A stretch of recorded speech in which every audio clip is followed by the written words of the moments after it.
Hello everyone and नमस्ते। आप सभी का एक बार फिर से स्वागत है मेरे यूट्यूब चैनल रूहानी किस्से में। तो कैसे हैं आप सब? आशा करती हूँ आप सभी लोग अपने अपने जीवन में मस्त, खुश, स्वस्थ और व्यस्त होंगे। आज आप सभी के एंटरटेनमेंट के लिए एक और सच्ची घटना सभी के सामने लेकर आ गई हूँ। तो मैं आप सभी लोगों से कुछ क्वेश्चंस करना चाहती हूँ। क्या आपने कभी ऐसी बस देखी है जो लोगों को लेकर चलती तो है लेकिन वापस नहीं लौटती? ये कहानी सच्ची है, इंदौर के पुराने बस स्टॉप की, जहां लोग रात को बस पकड़ने जाते हैं और फिर कभी लौट कर नहीं आते।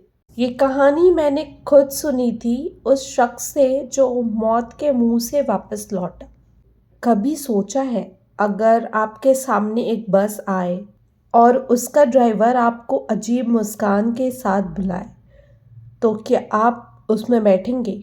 क्या आपने कभी ऐसी बस देखी है जो लोगों को लेकर चलती तो है लेकिन वापस नहीं लौटती? ये कहानी इंदौर के उस भयानक बस स्टॉप की है जहां रात के 2 बजे सिर्फ सन्नाटा नहीं होता बल्कि कुछ और भी होता है। सर्दियों की वो रात, हल्की हल्की ठंडक और राहुल नाम का एक लड़का जो बस का इंतज़ार कर रहा था। उसे क्या पता था कि वह बस जो उसकी तरफ आ रही है दरअसल उसकी ज़िंदगी का आखिरी सफ़र होने वाला था। खैर, मैं इसको और ज़्यादा सस्पेंस नहीं क्रिएट करके कहानी शुरू करती हूँ। लेकिन कहानी शुरू करने के पहले मैं आप सभी लोगों से ये रिक्वेस्ट करना चाहती हूँ, अगर आप अब तक आप लोगों ने मेरे चैनल को सब्सक्राइब नहीं किया है तो प्लीज़ मेरे चैनल को सब्सक्राइब कर लें। ये कहानी इंदौर के एक पुराने बस स्टॉप की है। यह बस स्टॉप शहर के बाहरी इलाके में एक वीरान जगह पर स्थित था, जहां के लोग इस बस स्टॉप के बारे में कहते थे कि यह रात के समय कोई बस नहीं रुकती। साल 2019 की सर्दियों की बात है। इंदौर शहर का बाहरी इलाका रात को वीरान और सन्नाटे में घिरा रहता था। राहुल, एक 25 वर्षीय नौजवान, कुछ महीनों से नौकरी की तलाश में भटक रहा था। उसे एक फैक्ट्री में नाइट शिफ्ट का काम मिला। पहली ही रात शिफ्ट खत्म होने पर राहुल ने देखा कि फैक्ट्री के गार्ड सन्नाटे को चीरते हुए बोले, साहब, पुराने बस स्टॉप तक मत जाना, वहाँ जो जाता है वो फिर नहीं लौटता।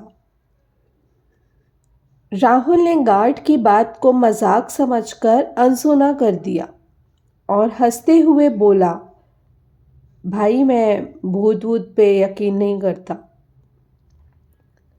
रात का सफर ही रोमांचक होता है, लेकिन गार्ड के चेहरे पर उभरे डर के भाव राहुल के मन में एक हल्की सी बेचैनी छोड़ गए।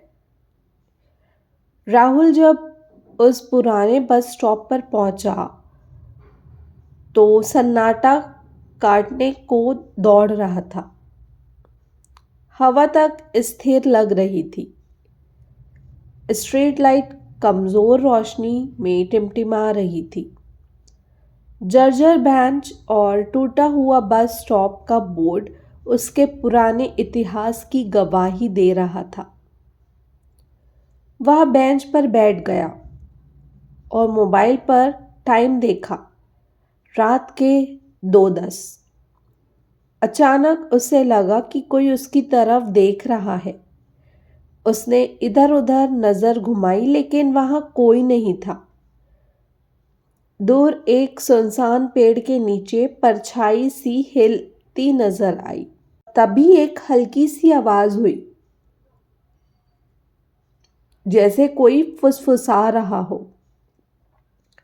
राहुल ने ध्यान दिया तो वह आवाज़ बेंच के पीछे से आ रही थी। वह झुककर देखने ही वाला था कि उसके कंधे पर किसी का हाथ पड़ा। राहुल ने झटके से पीछे मुड़कर देखा। सफ़ेद धोती कुर्ता पहने, गहरी झुर्रियों वाला चेहरा और लाल चमकती आंखें। बूढ़े ने राहुल की तरफ अजीब मुस्कान के साथ देखा और धीमी आवाज़ में कहा, बेटा, यहाँ क्यों बैठे हो? यहाँ से चले जाओ। राहुल ने हिम्मत जुटाते हुए कहा, बस का इंतज़ार कर रहा हूँ बाऊजी।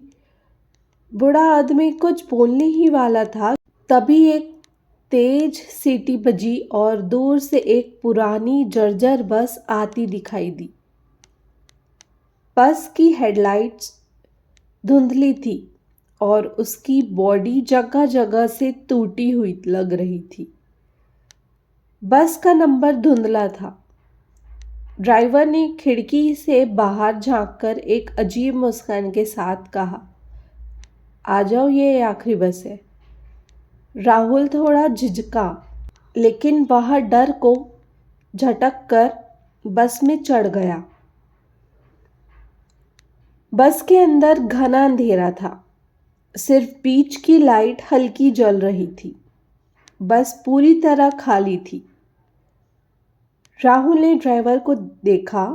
उसके चेहरे पर एक विचित्र सन्नाटा था और आंखें किसी गहरी सुरंग जैसी काली लग रही थी। राहुल धीरे से पीछे की सीट पर बैठ गया। जैसे ही बस चलनी शुरू हुई, राहुल ने खिड़की से बाहर देखा। अजीब बात ये थी कि बस के बाहर का नज़ारा बार बार दोहराता जा रहा था। वही पेड़, वही सड़क और वही बस स्टॉप। कुछ मिनट बाद राहुल ने महसूस किया कि बस का माहौल बदल रहा है। अंदर की हवा ठंडी होती जा रही थी। अचानक बस के मिरर में उसने देखा कि पीछे की खाली सीटों पर हल्की धुंधली परछाइयां बैठी थी। उनकी आंखें लाल और चेहरे पर कोई शिकन नहीं था। राहुल का दिल जोर जोर से धड़कने लगा। उसने ड्राइवर की तरफ देखा। ड्राइवर अब भी मिरर के जरिए उसे घूर रहा था। राहुल घबराकर खिड़की के बाहर देखने लगा।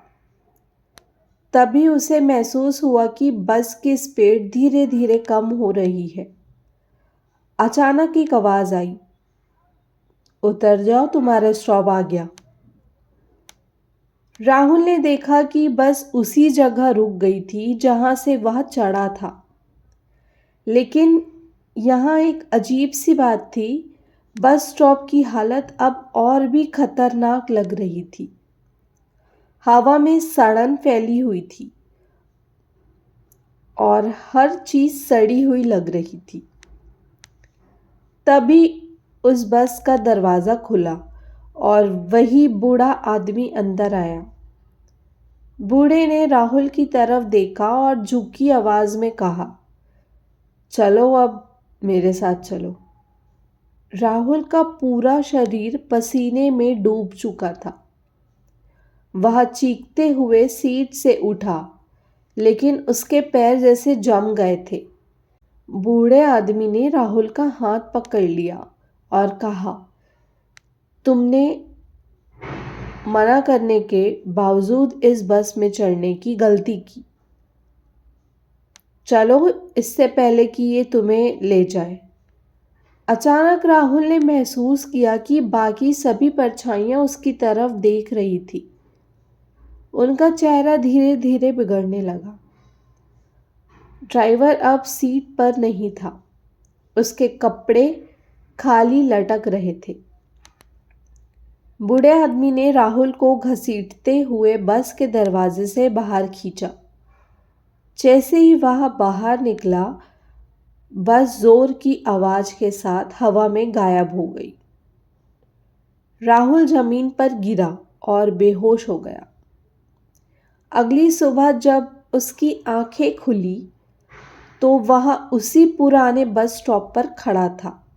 गांव के लोग उसे उठाकर घर ले गए। राहुल ने जब ये कहानी सुनाई तो गांव के बुजुर्गों ने बताया कि सालों पहले एक बस उस इलाके में हादसे का शिकार हो गई थी। उस बस में बैठे सभी लोग जलकर मर गए थे। तब से हर रात वह बस भटकती है और जो कोई भी उसमें चढ़ता है वह कभी वापस नहीं लौटता। राहुल ने उस रात के बाद कभी उस रास्ते का रुख नहीं किया। आज भी लोग कहते हैं कि अगर आप रात के 2 बजे उस बस स्टॉप पर खड़े होंगे तो वहाँ भटकती हुई बस ज़रूर आएगी। लेकिन सावधान रहिए, क्योंकि उस बस में चढ़ना एक ऐसा सफ़र की शुरुआत है जिसकी मंजिल मौत से आगे कहीं और नहीं होती। तो दोस्तों, इतनी ही थी आज की कहानी। आशा करती हूँ आप सभी को ये कहानी अच्छी लगी होगी। अगर ये कहानी अच्छी लगी हो तो इस कहानी को एक लाइक और मेरे चैनल को सब्सक्राइब करना मत भूलिएगा। और अगर आप लोगों के पास भी कोई डरावने किस्से हैं या कहानियाँ हैं तो मुझे लिख भेजिए मेरे इंस्टाग्राम में। मेरे इंस्टाग्राम का लिंक मेरे चैनल के डिस्क्रिप्शन में प्रेजेंट है और मैंने कमेंट में भी पिन कर दिया है। तो चलिए, आप लोगों से कल फिर से मुलाकात होगी एक और किस्से के साथ। तब तक के लिए bye bye, take care and thank you for watching.